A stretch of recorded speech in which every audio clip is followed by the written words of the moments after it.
Чуваши отметили столетие со дня рождения поэта Мустая Карима. Литератор известен своей дружбой с чувашскими мастерами слова и переводом их произведений на башкирский язык.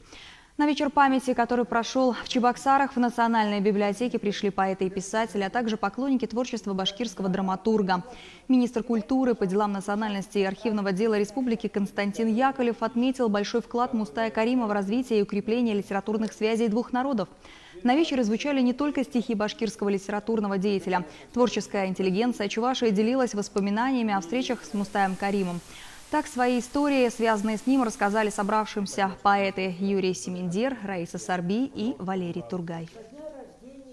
Он всегда подчеркивал свое уважение к чувашскому народу, к Чувашии. И, конечно же, мы, общественность республики, никак не могли не отметить эту знаменательную дату.